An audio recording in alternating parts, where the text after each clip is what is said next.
Hey everybody, this is Cheese and welcome back to another World of Tanks video.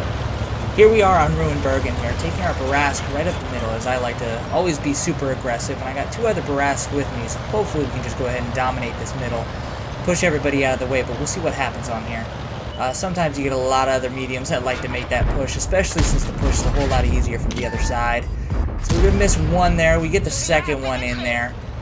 Kind of weird little jump on there. I think he jumped over my shot, but we got one in at least. Now we got to go for our long reload for our 2 shells from this. Now that they've made that center position, they get in that window. It's really hard to fight them as they can just sit there and just poke out. But now they see that this defender's just going to go for it. I'm actually going to try and back him up and help it. He takes out the other Barask, and now he's going to see if we can get the Progetto, but he just kind of blocks our shot. So I'm going to try and take one. I miss.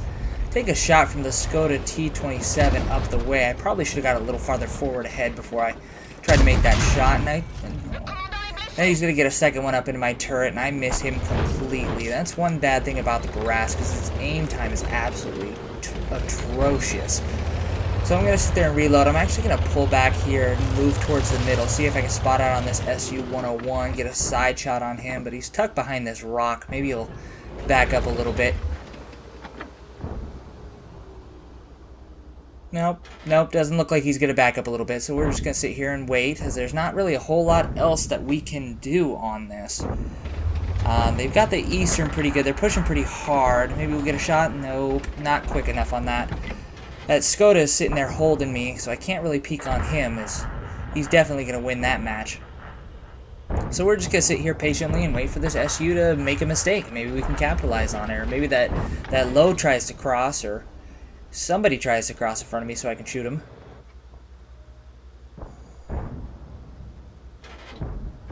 Yeah, maybe not. Maybe we'll check back here a little bit and see if actually something interesting. Oh, maybe.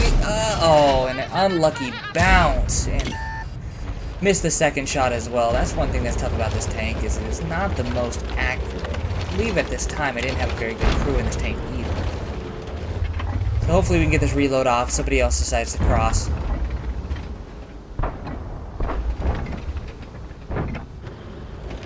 I'll go ahead and apologize right now, as the first part of this video is pretty boring, but trust me, it is quite a banger later on.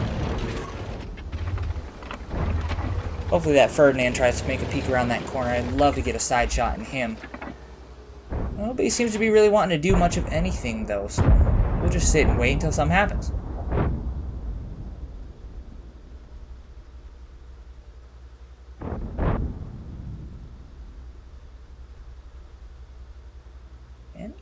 Maybe.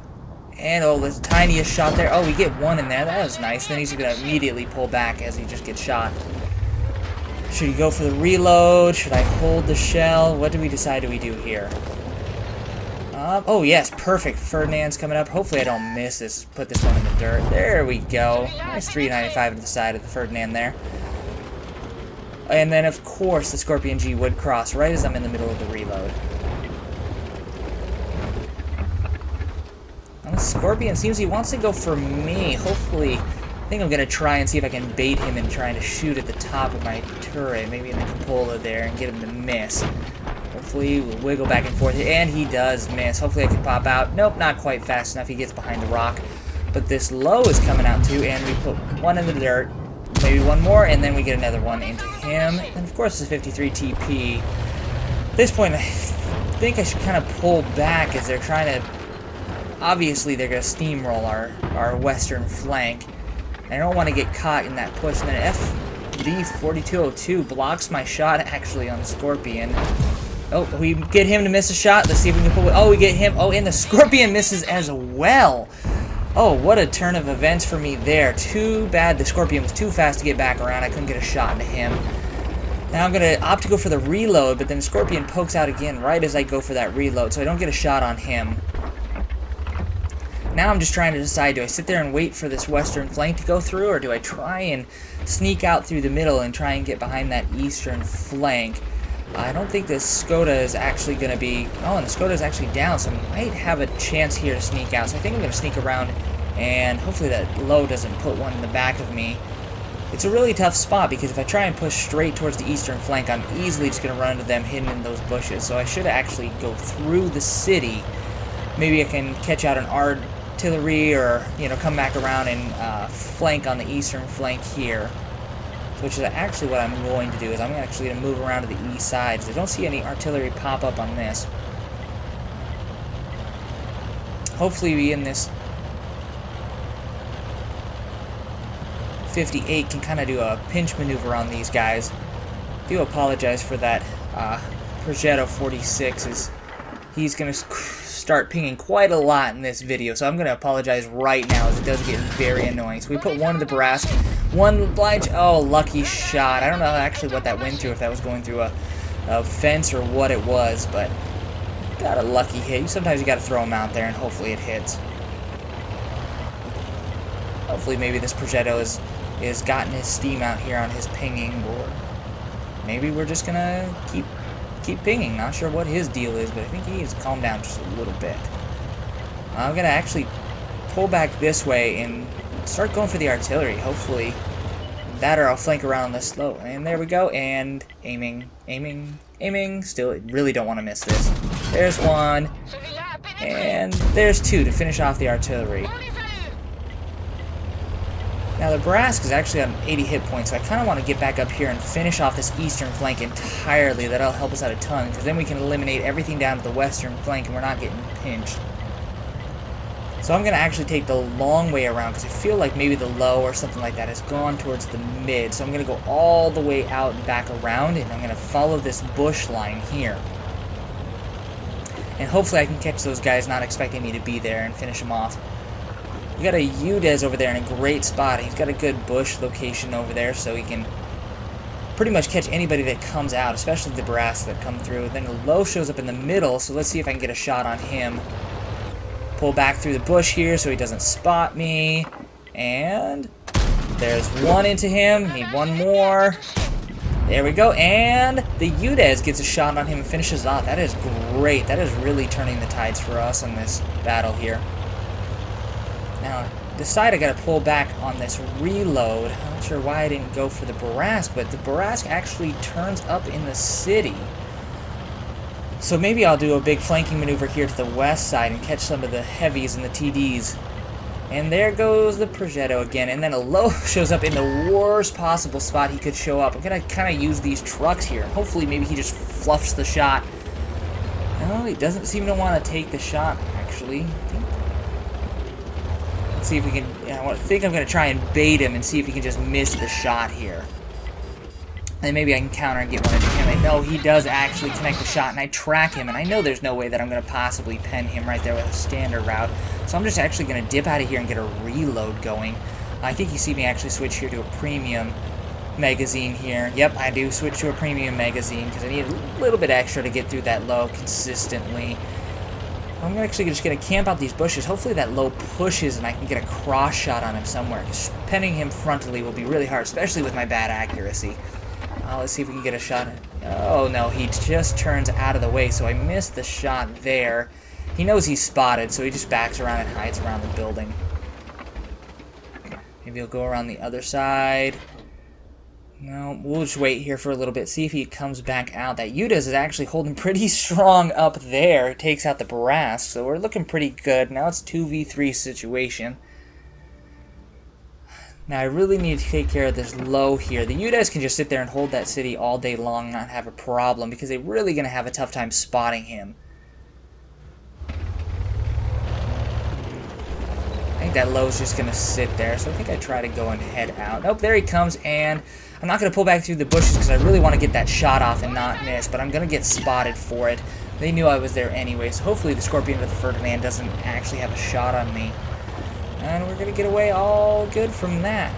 So I'm actually going to get up over here and meet up with the Udez, and hopefully we can just kind of camp this corner here and get these guys to push towards us. And as we skate around the wreckage there,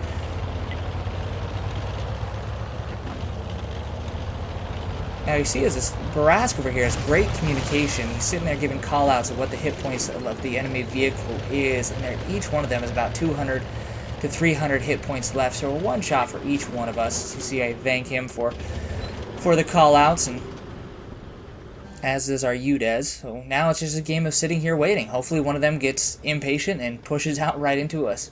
So we can see our Udez has already picked up a top gun with his 6 kills and me with 3 here. See, there's the call out for the Ferdy being about 260 HP, so a single shot for either one of us. Now I'm wondering if he's flanked around all the way back around and is coming towards our southeastern flank. So I'm going to actually go check out. Now I get invited to the platoon, I'm going to answer, and then the Scorpion G shows up right as I'm answering to the platoon request, and I snapshot him. That's amazing. How in the world did he not clip me on that one? I'm sitting there trying to answer to my buddy's request for a platoon invite, and I have my control key pressed, and I'm up there clicking on the platoon invite, and next thing you know, that Scorpion shows up right in front of me. Now I suspect that Ferdinand's probably going to be right behind him, so I'm going to go for the reload and actually back out as I feel that he's probably not there, because if he was, he would have already pushed on me. I'm actually going to go back up and meet up with the Udez.